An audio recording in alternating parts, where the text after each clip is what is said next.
It's showtime. What's up, good people, and welcome to the Frank Harris Show, the biggest and the best show in the world. How's everybody doing today? Randy, what's good, man? How's everything today? What's up? What's up? All is well. Yes, Randy, a lot is going on in the world of sports. A lot is going on in the world of sports, Randy. And let's kick it off by talking about the NBA All-Star Game. The NBA All-Star Game. Now, Adam Silver has come out and he's talking about experimenting with a U.S. versus world format, similar to the Ryder Cup is in golf. U.S. versus world format. Now, part of it is because the NBA All-Star Game has really plummeted in terms of interest. The game on Sunday is more like an exhibition game. No one's playing defense. Guys are making layups. There's no level of competitiveness in the game, so it makes the game boring. And the NBA is trying to figure out a way to make the game compelling and more interesting. Hence, this new idea and this new concept of U.S. versus world. Now, at first glance, everybody's talking about, I've heard some people talking about it, and people seem excited about the possibility. I am absolutely not excited about this, okay? I feel like it's a horrible idea. Now, I applaud the NBA because of their innovation. They're probably the most innovative league that exists. They're constantly tweaking, changing formats, etc. We saw the play-in games were super compelling last year for the teams trying to get into the playoffs at the very end of the year. Super compelling. They're trying to end-season tournament this year like they do in soccer in Europe. I'm not sure that'll work, but we'll see. And now they're trying to change the All-Star Game format. Problem. Big problem. If you do something like this, right, Randy? Now, 30 teams, 30 players make the All-Star teams. 30 players, 15, okay? Now, if 15 players have to be international players, world players, and 15 players are U.S. players, what if only 10 international players deserve to make the All-Star game, right? And 30 or 25 American players, U.S. players, deserve to make the game. So, and vice versa, right? What if one year there are more international players who deserve to make the game as opposed to U.S. players? People are going to get snubbed.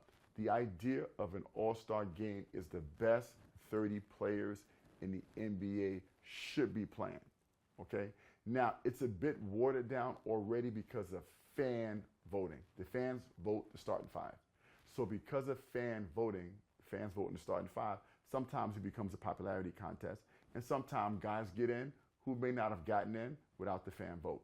I'll give you the best example of this in NBA history is Yao Ming, okay? Yao Ming, great player, let's be clear. Yao Ming was the player who the U.S. and China designated to be the golden child for their relationship. The U.S. was trying to expand into China.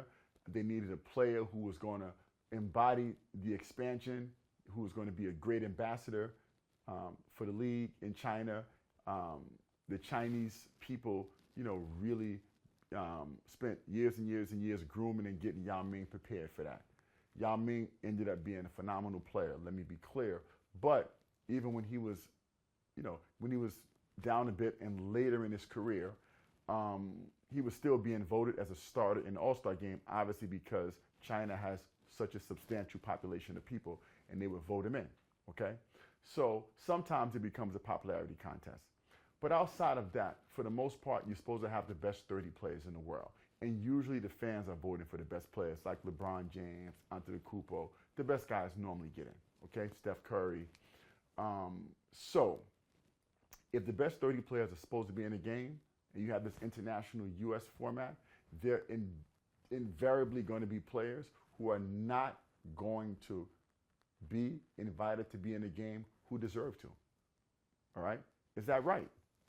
Is that right, Randy? No, I don't believe it's fair because as it is with the format, there's still some players that's going to be left out in the cold. So if you do that just to bring in more of an international flair, you're going to leave some very good talent, the best players off the list. At least 5 of them, if you Could be go more than with- that, right? I mean, it could be could 5. be more than that. What are the only 6 international guys who are all-star worthy, right? You got to find 15 players because it's U.S. versus world. Now, I get it. From a business perspective, big business, right? It's great for business, international versus world. It's great for NBA business. It'll probably make the game more competitive. So from a business standpoint, as you continue to grow the game internationally, it's amazing to have all of these great players playing against each other on this great NBA stage for the great NBA All-Star weekend and the great NBA All-Star game. So I get it. And by the way, they have a format similar to this in the Hoop Summit in high school. The High School Hoop Summit has the best players from around the world, high school age players playing against the best high school players in America. High school seniors in America play against the world team in the Nike Hoop Summit. So we've seen it before, right, at a lesser level, but I'm not sure that it's something that we do on a high level. And one of the real important things too is a lot of times people get incentivized via their contracts. Okay, players make more money if they make all-star games. So that's a whole nother dynamic as well, where players who get jerked, who should have made it, have this issue. You understand what I'm saying, Randy? Yeah. So it's something to think about. You know what I mean? I don't know how do you deal with that? And so I do understand that Stern is trying to consistently make the NBA more competitive. I get it, Randy. But I'm not sure if this is the route, because I really think too many players potentially will be left off. And like I said, there are too many. I mean, think about it. When you and I are debating the best players of all time, the best players of an era, one of the metrics that we look at is how many All-Star games somebody made. Yeah, true. Right? I mean, that's the metric we look at. So now all of a sudden, if guys don't make All-Star games and guys who are, I don't want to say inferior, but inferior, lesser players make All-Star games, is that fair? I don't think it is fair. It's not. And you're also messing with people's finances Right. when you do that, right? Because most contracts have those types of incentives in there where guys get paid more money based upon making All-Star games. It's a big deal, right? So it messes around with greatness as it relates to Hall of Fame career, success as a player, right? Legacy, it messes with that. It messes with people's money today, and it's just unfair. So I do not think that Stern should move forward. I'm not Stern, excuse me, Adam Silver. I always think of the great David Stern as the GM, right? As Silver took over he passed away. But Adam Silver, yes, bad idea. I understand you want to do it for the money and the international stage, but it's unfair for the players and for the NBA. Yeah, I agree. I believe it's more for international marketing of the NBA it's brand. Great for that. More than anything. Great for that, Randy. Right. Great for that. So anyway, that being said, for me, it's a no. Nope. But Randy, switching gears a bit and talk about another topic. As we talk about NBA and international All-Star game, what about the significant influx of international players now in the NBA? Crazy, crazy, crazy. I believe there's 125 players that are in the NBA right now from international places outside the U.S. And look, you got, 30 teams, 15 players per team. That's 450 players. 125 of those players are international, which is crazy, crazy, crazy, with the majority of those players being from Canada, right? You see the guys like Shai Gilgeous-Alexander, a lot of great Canadian players. Your boy Dylan Brooks, the LeBron James instigator. But there are a lot of players in the NBA who are from Canada. But anyway, 125 in total. So it's interesting. And I believe personally, a lot of this is rooted in the Dream Team, right? Believe when the Dream Team went over there and kicked everybody's ass and made fun of everybody, and just the enormity of what the Dream Team was, and those big, great American basketball players, maybe the greatest team ever assembled, playing in these international territories in Spain, and play on that Olympic stage, I think it really, ignited, okay, the growth of international basketball. And since then, I feel like the international community has really pushed and grown and gotten better from a coaching perspective, from an attention perspective, and really, really growing the game around the world. And it's very reflected in what we see in the NBA today with 125 international players in the league. And also, I also believe that marketing has a lot to do with it as well. You see, the NBA is a global, probably more so than any other league. The NBA is a global league, right? You look at baseball, you look at football, you look at other sports, other U.S. sports. I think for the most part, the NBA has done the best job of promoting, not just promoting, but marketing and getting the NBA around the world. And so I think, between the marketing and the coaching and the evolution and growth of the game globally, the global players have gotten substantially better. I mean, think about this. The last 5 MVPs, okay? I repeat, the last 5 NBA MVPs were international players. You got the great Giannis Antetokounmpo. You got who's playing unbelievable lights out from last year's playoffs to today. The great Jokic, Nikola Jokic. And then lastly, last year's MVP was Embiid, Joel Embiid. And so as you look at it, the international community is really, really having a substantial impact on the game, right? And so we talk about growth and development coaching. We talk about the U.S. marketing. We talk about all of those things. And now you beg the question, which is, do you think the coaching is better, Randy? Do you feel like those players are coming here with more skill level than our American players have? Big guys that can dribble, that can shoot, that can pass. I mean, look at Jokic. I mean, he's a unicorn, right? We've never seen a player like him before ever. So do you think it's a product of that, or do you think it's a product of the NBA, okay, purposefully bringing more international players in, so and at the expense of young American players losing jobs and opportunities, maybe telling teams in the NBA, as we're trying to expand into a global sport, if you got 2 players that are ranked, U.S. player, international player, well, in the past, maybe the NBA may have pushed for the American player. Now the NBA is pushing for the international player. So is it NBA fixing, Randy, or is it just the players globally and the coaching and the skill levels just elevated so much? I think it's a combination of both. I think the NBA at some point realized the power in making the NBA a global brand and appealing to different countries and bringing them all into this fantastic game of basketball.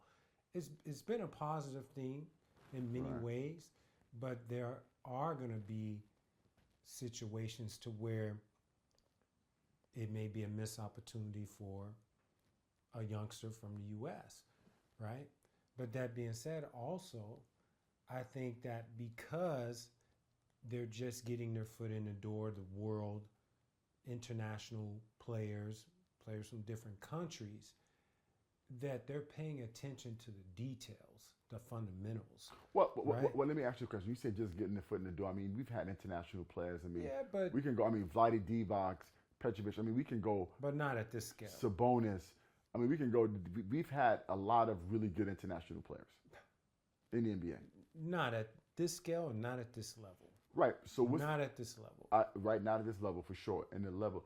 I think it's so many variables. I think it's the NBA. I think it's a dream team what they bought, and I think that basketball exploded based upon what they did. And I think David Stern, right, who was at that time the commissioner of the NBA, did a phenomenal job of stoking the flames, right, of that fire that was building and building and building and really building the NBA in a great way. But I just wonder too, so in addition to the coaching, to me, improving globally, this is another element that I think we should consider. When international players really, their basketball is more on the European model than the American model. And the European model is very comparable to what they do in soccer. They identify a really good young player at a very, very young age. And then at that point, those kids don't go to traditional school a lot of times, right? They go get affiliated with a team. I mean, Luka Doncic is a good example of that. I believe at 13, he left Slovenia. I think he left Slovenia at 13, and he went to play on Real Madrid's junior team, like they do in soccer, right? Like Messi did, or these great soccer players leave Brazil or leave Argentina and leave different countries at a very young age, and they join these organizations. Doncic was a good example of this, right? Mega Basket is where Jokic played. So a lot of times these kids at a very young age are getting pro-level training and competition. So when our kids are playing 1 million AAU games, right, with somebody's dad coaching them, right, who may know nothing about basketball a lot of times, but his son just happens to be a good player, these other coaches and these other kids, these other players are getting real coaching at a high level, and then at a very young age, they're playing against a higher level of competition. So by the time this guy's 15 years old, Doncic, he's playing against pros, grown men. So now all of a sudden you get to the NBA at 19 years old, you've been playing against pro competition for a very long time, but also training like a pro. Whereas our kids are, like I said, playing 1 million AAU games, right? Then high school ball, okay? And then you get to college. These other kids are being trained as professionals at 13, right? In terms of program, eating, the amount of training that they do, the dieting. A lot of times they set out they're regimented at a very young age. And I think it's really reflected now in the skill level and how the international players are coming in big, pause, but also incredibly skilled. Yeah, I agree. I feel like that professional training at a younger age, being around older players that are more seasoned, experienced, guiding you along with that professional coaching. There's no wasted time. There's no extra fat. Everything is very it's true, very specific. And this is another issue we can talk about on a whole nother day, but it also speaks to our system and how it's currently configured. A lot of AAU basketball, right? You got to be in the right circuit, and I don't know that we are as focused on player development. So we still have great athletes who come and play, but the development of players' skills, I don't know that we've seen it evolve like the Europeans. Because again, I think not just Europeans, right? The international players, because they players from Africa, a lot of great players coming from Africa, Europe, Australia is a place, and like I said, Canada has more NBA players than any other international territory. So, and look at the NBA again. Antetokounmpo's Greek, Serbian, Jokic. Wiggins is Canadian as well. Yeah. Wiggins is Canadian. Yeah, Andrew Wiggins is Canadian. Embiid from Cameroon, even though he went to high school at Mount Verdi in the U.S., but still, he's an international player as I look at it. So, so it's interesting to see how that works. And we'll see how that continues to evolve with the NBA. And, U.S., catch up. All right, 125 international players and counting, right? I mean, this is, it's an American game, basketball is. And so U.S. players need to continue to develop, get better coaching, and allow our players to really pick it up. Because right now, we got Tatum, right? And, I don't know, in terms of young players, Ja Morant was a good young hopeful, but even the better young players, I mean, Luka Doncic is probably as good a young player as you get. Tatum is too, but even look at the young players coming up, man. The American players got to step it up, Dawson. Victor Wembanyama, who's French, the new savior and the new best NBA prospect you can possibly argue ever, is another international guy. So we will see how that continues to evolve and transpire, Randy. So, a little NBA, a little international talk, all right? Let's switch gears again. This is fun. And let's keep it in the realm of basketball, Randy. Now, this is sensitive, man. Whew, this is sensitive, right? So, let's talk about nepotism in the NBA. Right? Let's talk about nepotism in the NBA. And I think we love we love LeBron James. But I think he's done a phenomenal job of marketing his son and marketing his support of his son in every way, shape, and form, which I get it, right? Having sons, I understand what that means, right? And you look at Bronny James, good player, not great, right? Averaged about 14 points a game his last year in high school. I'm not even sure he scored 1,000 points in high school. And Sierra Canyon was pretty good, right? But you know, didn't win many state championships, lost to everybody, but decent program. But Bronny James, good player. If he wasn't LeBron James' son, I think we all know he wouldn't be ranked as highly as he is, okay? Kind of a combo guard, more of a two right now, not really a point guard where he's out there leading, ball in his hands. He's more of a guy that he's an additional ball handler if you have a point guard with him, you know, like he has at USC, right? I mean, Isaiah Collier, he was a high-level #1 point guard in the country, #1 player in the country. He'll be the ball-dominant guy, and then you give the ball to Bronny. He can make a play, right? He can shoot the ball decently. Very good athlete, you know, decent basketball mind, but definitely not a first-round pick, right? I mean, borderline NBA player, right? I don't think he's an NBA player, if I was being objective. But enter dad, LeBron James, one of the greatest basketball players ever. Second in my book, Michael Jordan is one, but greatest NBA ambassador ever. Probably as good as an ambassador and best player that we've ever seen in any sport, okay?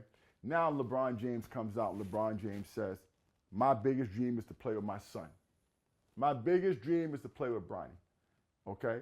So instantaneously he puts the GMs in the NBA on alert. If you draft my son, guess what? You might get me. You will get me, right? Now, what a marketing dream for any organization. Can you imagine if, when it was all said and done, Bronny James came out, wasn't a pro-level player, but you're the Cleveland Cavaliers. Imagine the story of the Cleveland Cavaliers taking Bronny James in the first round of the NBA draft. His dad, LeBron, comes back home to Cleveland to play for his last couple of years with Bronny James. Oh my goodness, do you know what? That's a marketer's dream, Randy. Even in LA. Oh, LeBron James and his son in Los Angeles. Oh, the second biggest media market in the U.S. outside of New York City. LeBron, Hollywood. And by the way, you know, they've done a great job marketing because Bronny James' social media is crazy.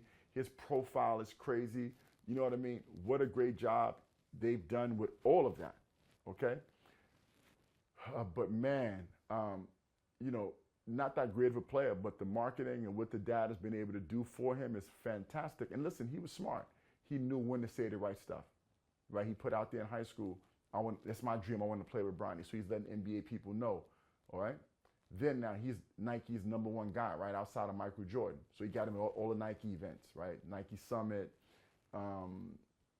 He shouldn't have been there, but he got there, right?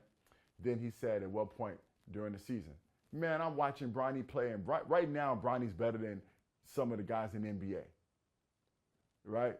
Bronny's better and making better decisions than some guys in the NBA. Oh, really? Big words. Randy, really? So now all of a sudden we get a whole bunch about that. Bronny's that. And now you know most pundits and people out there in the media or what have you, they don't want to be, they don't want to go against LeBron.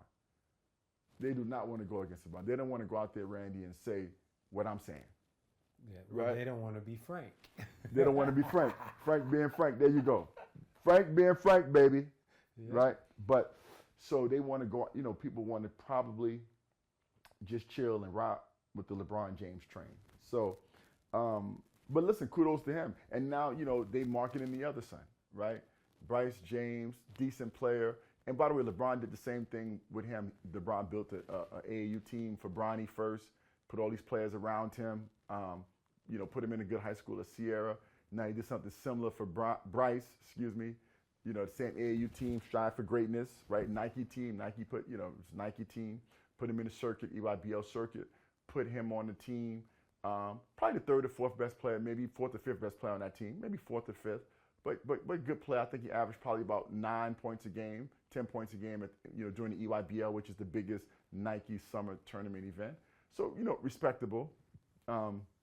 Left Sierra Canyon, and now he's going to Notre Dame Prep, right? Notre Dame's good school. They were very good last year. They beat Sierra Canyon last year, ironically, in the playoffs. Multiple times, right? Everybody beat Sierra Canyon. It's an overrated school. I mean, I love the school, obviously, but it's a bit overrated on the basketball side. So anyway, those kids are in great hands. LeBron James is a master marketer. He knows how to master marketer and manipulator, and knows how to manipulate his sons into position. And he's doing a phenomenal job. And by the way, he'll take a job of somebody who's probably better, but it is what it is. By the way, think about this. If I'm a team, okay, and, it's 11, 12 man, would you rather not have a marketing dream situation like him? Or would you rather have some guy who's not getting any playing time sitting on your bench who's probably a little bit better player, and I guess he can probably push people in practice more, but Bronny James brings you substantial more value, right, in terms of brand and who he is and eyes on your team, etc. So I get it, right? That's life. Well, at the end of the day, let's call it for what it is. The NBA is a business, and more specifically, an entertainment business. There you go. So you can't ask for much better entertainment than a father and son duo in the NBA on the same team. LeBron James, right? Can you imagine that? Marketer's dream. Marketer's dream. Money's dream. Think about people coming to the games, the merch, the sales. I mean, Nike will put a whole. Can you imagine Nike putting a father and son sneaker together? Campaign. Oh, the campaign behind it. The NBA will put a whole campaign around it. Woo. And by the way, I want to talk about this too with another day about the legacy in the NBA, because there's a lot of kids in the NBA now too, right? Younger kids in high school and also kids in college and kids in the NBA currently who are sons of former NBA players. But LeBron and his son playing together would be quite unique. Like Ken Griffey Jr. and his dad, right? That was many, many years ago in baseball when he and his dad played together in Major League Baseball, right? That was something that was phenomenal. But LeBron and Bronny would be on a whole nother level. It would be crazy. And then we go to another father and son duo, right? This one is just beyond ridiculous, okay? So, Austin Rivers. Come on, bro. Very good high school player, right? Like number one player in the country, good. Out of Orlando. Very good high school player. It felt like Doc Rivers wasn't around a lot. He was coaching the Boston Celtics, I'm not sure they had the greatest relationship. It didn't feel that way. Austin Rivers committed to the University of Florida at first coming out of high school, flipped his commitment and went to Duke, right? His dad stepped in, felt like, and wanted him to go to Duke, play for Coach K. So he went to Duke. Good player at Duke, he had a good year, decent year. And then, Rivers decided to turn pro, right? Monty Williams, who was a Doc Rivers guy, and that team drafted him in New Orleans. It was early in the draft, first round. And then eventually he made his way to his dad's team with the Clippers. He ended up being bum juice. Bum juice. I'm going to call it a spade. Bum juice! I don't think that's fair. Yeah, well, and his dad took him with the Clippers. And I think that created rifts with the team. Because I felt like the team never respected him as a player. Chris Paul, Blake Griffin, DeAndre Jordan. I think that was a rift. But anyway, Dad took care of him.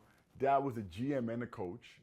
Gave him a nice little deal. Put some nice money on the wood. Make the game good. Put some money in his pocket. Pops took care of him economically, with the Clippers checkbook.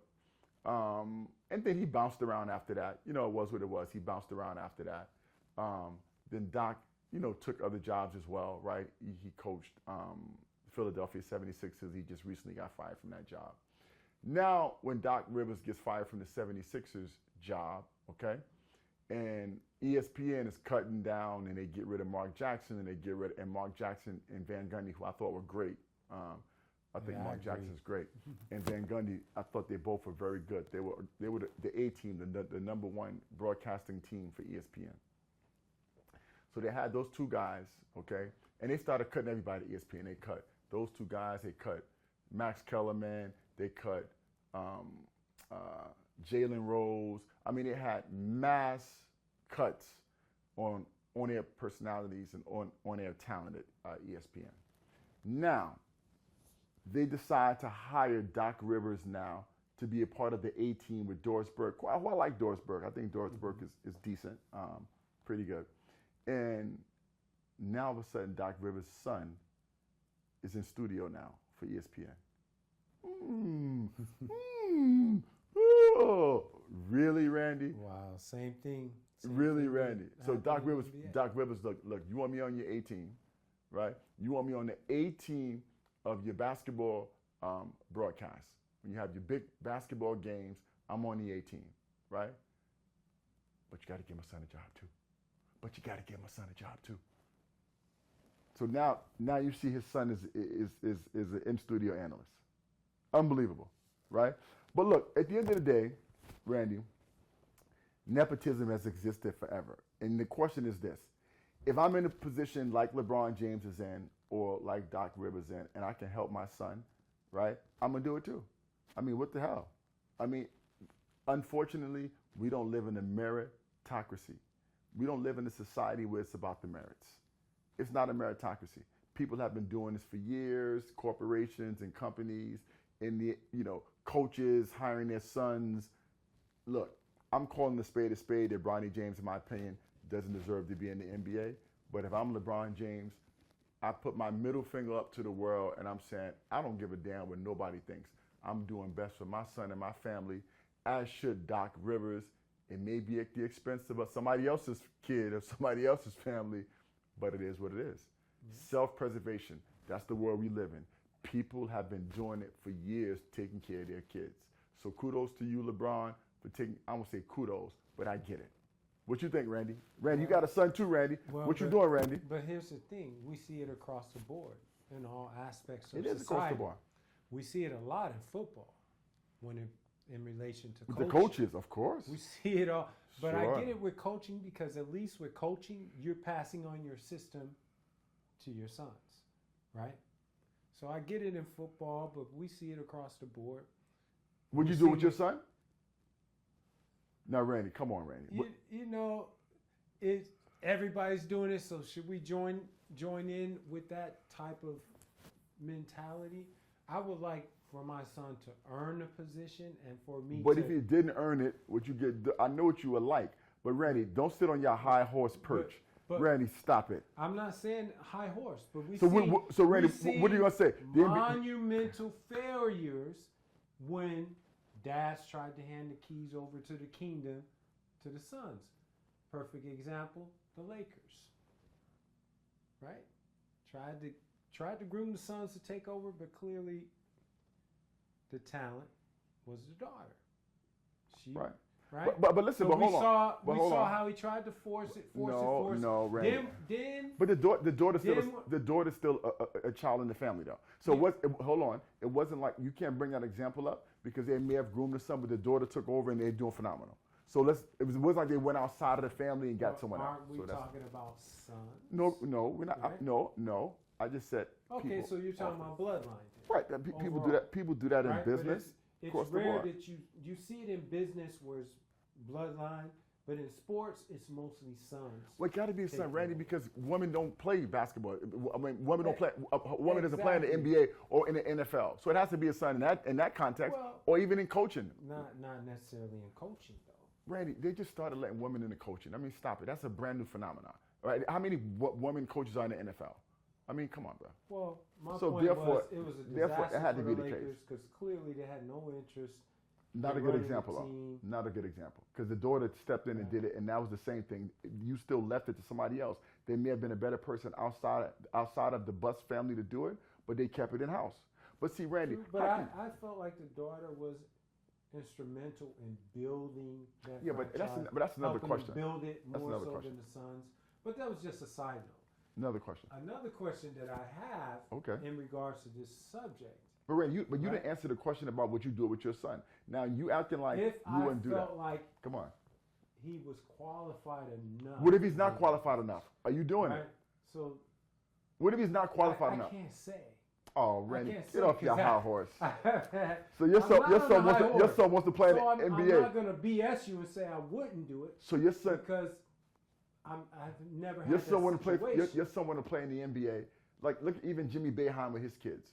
Jimmy Boeheim, Ah. both of his sons Ah. in Syracuse, to play. That, Right, Buddy wow. Boeheim and his other son, and then he also had a good relationship with the GM from the Detroit Pistons, right? I mean, because he got a lot of players from that GM who was a Troy Weaver, who was the AAU coach 1st and he coached a lot of really good players in that area who went to Syracuse. So when his son came out, right, he was with Detroit for a while, right? They put him in the summer league, they gave him stuff because there was a relationship there, right? Buddy Boeheim is not an NBA player. The point I'm making to you is this shit happens all the time, bro. Yeah, it does happen all the time. And in Doc Rivers' case, I felt like his son was a decent basketball player, and I felt like he worked hard. But I felt the choice of bringing him in to an organization where he was GM created more problems and hindered the goal of winning a championship. So most NBA Right. players won't agree Because with you you. lost the respect, you lost your players. Right. Okay. Right? Well, So you were able to protect your family legacy, but you ruined your legacy of yeah, but possibly he probably didn't care about that. His son is good. And Yeah. by the way, there's also a division because the son really made it feel like, and he said, comment wise, that Doc wasn't around a lot when he was playing. So maybe Doc also felt some level of like obligation, felt bad Remorse, about that, some level of remorse, and did that as well, right? So that's a whole other dynamic. But Randy, I'm telling you, I'm with LeBron. I think it's wrong. But you're gonna do it, right? But I'm 100%. 100%. I'm going to you're do it. So it may be hypocritical, right? And Bronny James doesn't deserve to be in the NBA. But our goal as parents is always to want the best for our kids and want to have our kids fulfill their dreams and goals and aspirations. And listen, Bronny James is a kid that's working hard. He's trying to get there. He's playing. Doesn't deserve to be where he is, in my opinion. But it's hard to fault parents who want the best for their kids. So you can still in your high horse, I get it, and say I wouldn't do that, and that's great, right? You would be in a fair world, and the fair world is saying, I'm the admissions director of Harvard University, and my son can't get into Harvard. My son can't really get into Harvard, right? He can get into Central Connecticut State, but because I'm the person that can get him in there, right? Most people is gonna get their son to Harvard and not say, oh, I'm gonna give it to somebody else. Most people are gonna do that. But I get it. I get it. I get it. All the time. It's And all- that's a good example with the university. So my question to you Okay. is Doc Rivers' son, Austin Rivers, Uh-huh. better than Bronny? Is Doc Rivers' son better than Bronny? 200%. I mean, you it's see not- what I'm it's not- saying? So No, I don't see what you're saying. Because I don't think Bronny's close to being an NBA player. I think Doc Rivers' son, right, you could argue that maybe he was a marginal NBA player, yes. But I felt like the father helped him have Helped him a along, but significantly longer career. he still was an he a- NBA prospect. Right, you can argue he was the number one player in the nation in high school, Yeah. top 2 or 3 players. You could argue that he played at Duke, right, and had success. You could argue that he was an NBA player. If you argued that early on, especially, cool. But as you saw, we saw him in the NBA, he would have been out the league, right, a few years after that, and he stayed in because his dad Well, took he care of him. saved his career. Right. So different. Right. That's different. LeBron James' son, to me, is not close to being an NBA player. This other guy, Doc Rivers' son, again, number one player in the country in high school. Definitely, you could argue was an NBA level player, right? Not for as long as he was because the dad took care of him, but definitely you can argue was an NBA level player. Yeah, so maybe he kind of tainted his legacy a little bit to help his son. Which you do. Because That's what you his do, legacy though, is right? good. He got a ring with the Boston Celtics. You know what I mean? And he's had a good career as a player, good player career. Atlanta Hawks, New York Knicks, a lot of different teams. and had a good coaching career, right? Had success in Orlando, won a ring with Boston. I mean, he's had, a lot of success as a coach, right? Played well, coached well with the Philadelphia 76ers, helped the Clippers get through the Donald Sterling situation, and had a lot of success, but not for injuries. May have gotten a ring with the Clippers, who knows? But Chris Paul kept getting hurt, obviously, and Blake Griffin. So had a good career, but took care of his son. But and by the way, if they win a championship, is it even really an issue? Let's say the Clippers didn't have the injuries. Yeah, but they won a championship, and he was along for the ride, and he contributed. Of course, because he did play good defense. That's one thing that he would do. Yeah. Well, anyway, and knock down key shots here and there. So I want to switch gears now, Randy. All right. And by the way, LeBron is probably the only player in history that can pull that off. No, I don't believe that's not true. Of bringing his son along. And Michael Jordan could do that. What do you mean? Come on. I mean, he didn't want to do that, but Michael Jordan could have done that. A lot of guys could have done that, right? Like Michael Jordan owned the Wizards. Michael Jordan's sons is nowhere near. That's not what you said, though. You said LeBron James the only player that could pull it. Michael Jordan could have pulled it off. Michael Jordan could have pulled it off because he owned the Wizards and he went to the Wizards. If he wanted to bring his son with him, he could have. But he didn't do it. But I mean, I think a lot of guys can do it. Because it would have been obvious. It's obviously with LeBron's son. I mean, what do you mean? That's not the answer. I mean, a lot of guys in the NBA. The next topic, all right? Let's talk about this, Randy. This is another controversial one. White players, okay? Comments like this. Larry Bird is black. Comments like, yo, go get the white boy. Yo, get that out of here, white boy. Yo, you punk ass white boy.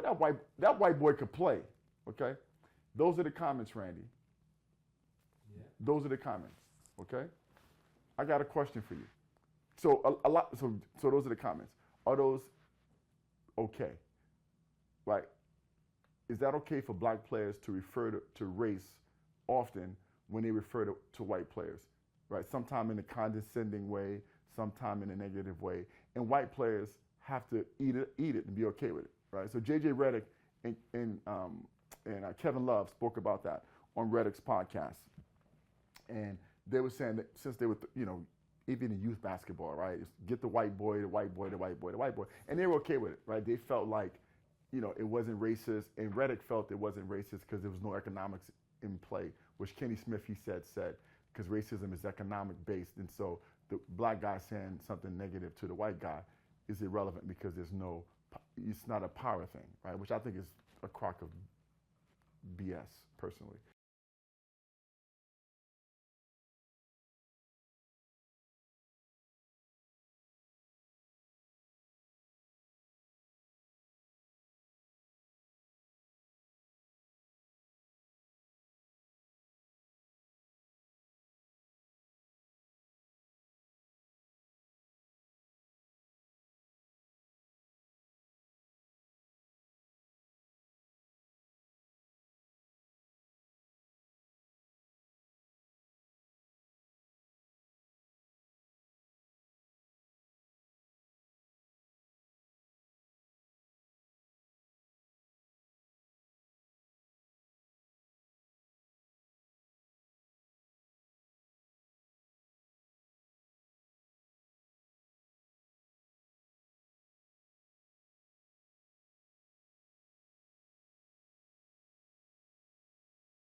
So let's talk about this one situation, and we'll talk about it progressively.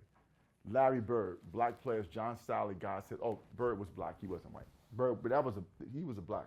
That white boy was black. Okay? What the fuck what does that mean? If you're Larry, and by the way, and Larry Bird fed into it too, because Larry Bird used to be like, if I came on a court and the team put a white boy on me, I was offended.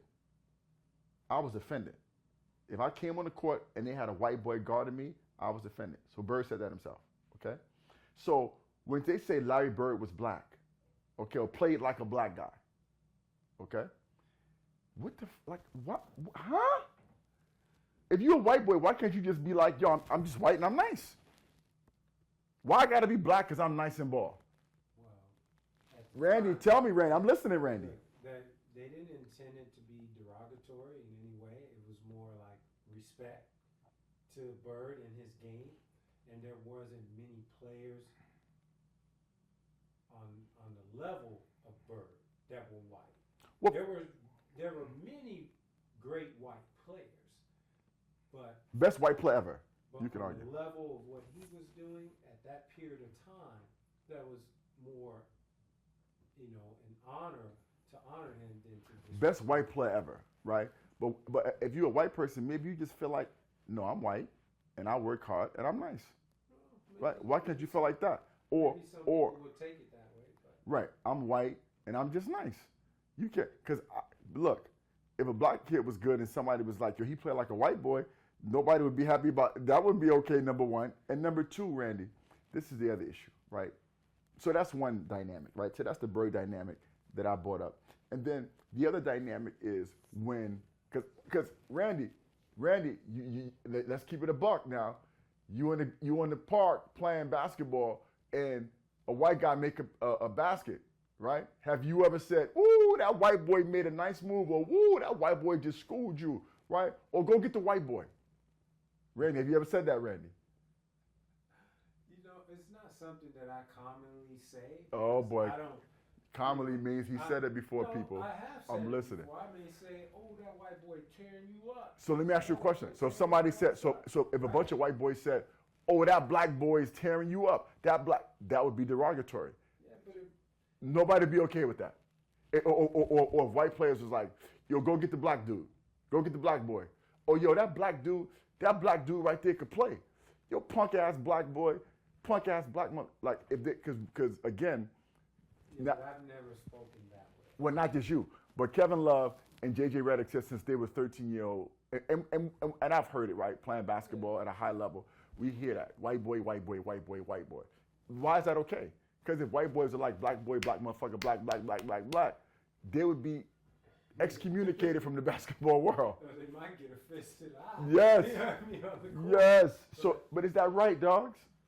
Well, I think some white players may even embrace it. Sometimes some white players Embrace it being called a white mother. Well, no, but some white a players punk white boy also have nicknames like your boy Jason Williams. White chocolate. White chocolate. Nice. If there was any white player other than Bird that reminded me of a black player, it was him. Well, we remind you of a black boy. What does that mean? Just the swag. Just the swag. So let me ask you a question. You know what I mean? Bob Cousy was doing stuff with the ball back before a lot of these black players were doing stuff. How you know he wasn't mixed? There you go. How you know he wasn't mixed, right? But Randy, Bob Cousy was a guy back in the early days of basketball who played like Pistol Pete Maravich. Mm-hmm. So when you say play like a black guy, right? So white guys are supposed to just be guys that just shoot jump shots and set screens and foul? Like, I mean, what does that mean? Like Pistol Pete. But early on, we've seen a certain style of play, right? Certain style of play. And now, even today, we're seeing a lot of athletic white players that will poke on you just as easy as a black player would, right? Oh, poke on you, pause. Ooh. Dunk on you. All right, okay. Thank you. You know what I mean? Dunk on you. No Dwight. No Dwight out. But real talk though, right, Randy? Look, at the end of the day, okay, it's just such a double standard, okay? And people could say, well, the historical ramifications of whites been speaking negatively about blacks for years and years and years. But let's contextualize this, right? Like contextually, we're talking about on the basketball court. And I don't think it's okay to say Larry Bird was white, or be black, excuse me. Larry Bird was a white boy, right? He was a good white boy player. He could play, he had swag, he was confident. And to me, that's derogatory, is you saying that that's a compliment. You know why it's derogatory? Because there are a bunch of white boys who may be good players, right? And who don't have that swag or play different than Larry Bird. So what does that mean? So only black players could play a certain way, and if you don't play that way, it's not cool. You said that that's a compliment, right? But that's speaking negatively about other white players. So if you don't play like a black player, then you're not nice. No, everybody has their style. Like especially nowadays, we see even black players that aren't athletic but very crafty, right, in their style of play.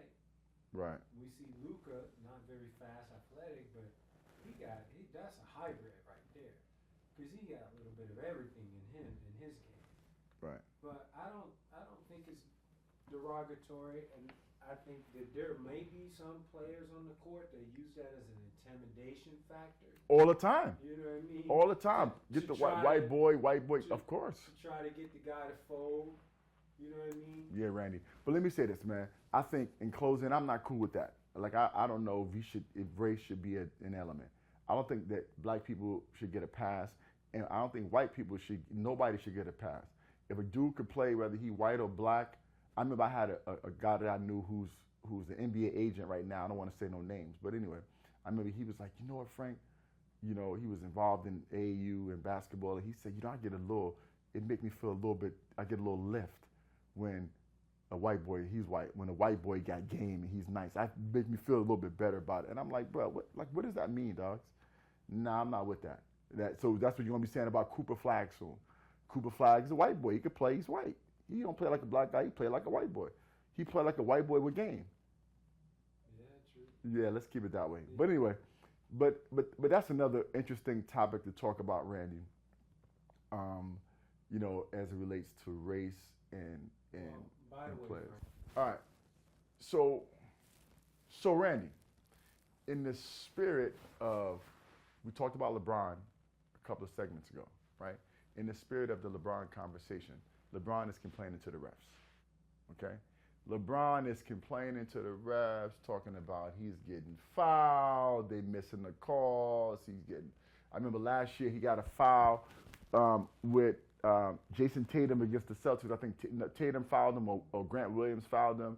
He ran all the way, you know, Patrick Beverly went and got a camera and he showed the referee the picture, you know, the complaint. So anyway, this LeBron thing has been going on for a while, right? And then he came out recently in their last game, I believe it was against Miami, and he complained that he got fouled one time by Thomas Bryant, raked across the face. He got some calls. The NBA then looked into it and said that the foul calls were correct in the last 2 minutes of the game. And it got me to thinking. LeBron James, are you kidding me? Are you kidding me? And then I did some research and I found out that last year the Lakers shot more free throws than any other team in the NBA. The Lakers shot more free throws than any other team in the NBA. I repeat, the Lakers shot. So what are you talking about, LeBron?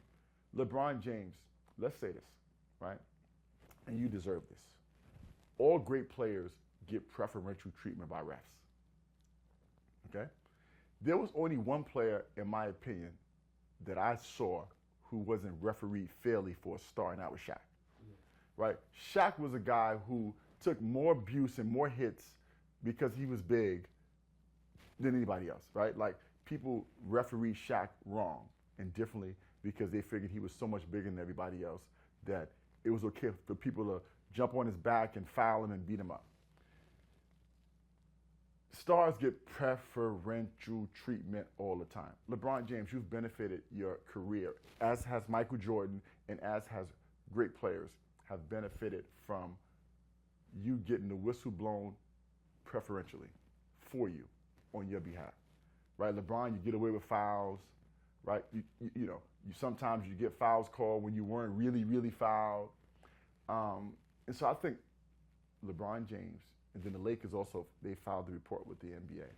LeBron James and the Lakers better be very, very careful, Randy, right? because you are skating on thin ice. Because what happens is, all of a sudden, you start complaining to the refs about fouls, okay? And then the referees are human beings too. And all of a sudden, the referees say, you know what? I'm gonna stop calling fouls for you guys, or I'm gonna make it more difficult, all right? So I think maybe you should shut your mouth, okay? I don't mean that disrespectfully, okay? And let the refs do what they do. Because you've been getting a lot of preferential treatment, and so have the Lakers. Again, shot more free throws than anybody else did last year, Randy. So I don't know that they want to continue the narrative of us being unfairly treated from a foul perspective. And it's funny because LeBron James doubled back, and he came out afterwards. And you know what he said? He said, well, the game is not won in the last 2 minutes of the game anyway. You know, there's so many other things that happens during the game. So, let's let it ride. Like he's trying to he's smart. Like he woke up the next morning and was like, what am I doing? I guess he realized he came to his senses because most likely it's going to backfire. Of course. And again, the preferential treatment is the opposite way. And look, I have mixed feelings about that, okay? The NBA standard is that better players get preferential treatment. I'm not sure I think that that's fair, right? Because the better players need less. Like Michael Jordan doesn't need preferential treatment because he's better than everybody else. They don't need extra help. But they get it though, right? I mean, you can't touch players today. Guys get foul calls. Certain, PJ Tucker, if PJ Tucker and LeBron James make the same move, right? And the guy bumps PJ Tucker, bumps LeBron James, let me say this. If PJ Tucker bumped LeBron James on a move, LeBron's getting the foul. If LeBron James bumped PJ Tucker on the move, there's a chance, Randy, that PJ Tucker may not get the call. Yeah. Is that fair? Yeah, it's good. If John Starks, if John Starks bumped Michael Jordan the wrong way, right? Michael Jordan's getting the call. If Michael Jordan fouled John Starks and it wasn't obvious, there's a chance that John Starks might not get the call. I mean, let's talk about the infamous Randy. Was in an offensive foul where Michael Jordan pushed Byron Russell, Game 6 against the Utah Jazz. The move, there's a chance he may not get the call. Yeah. Is that fair? If John Starks, offensive. if John Starks bumped Michael Jordan the wrong way,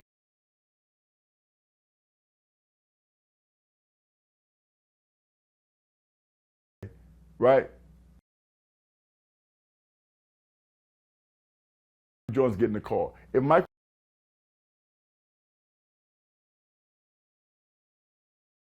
there's a chance that John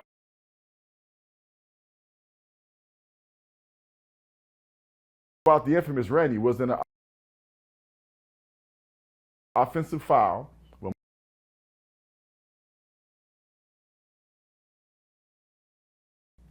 Game 6 against the Utah Jazz. The move, there's a chance.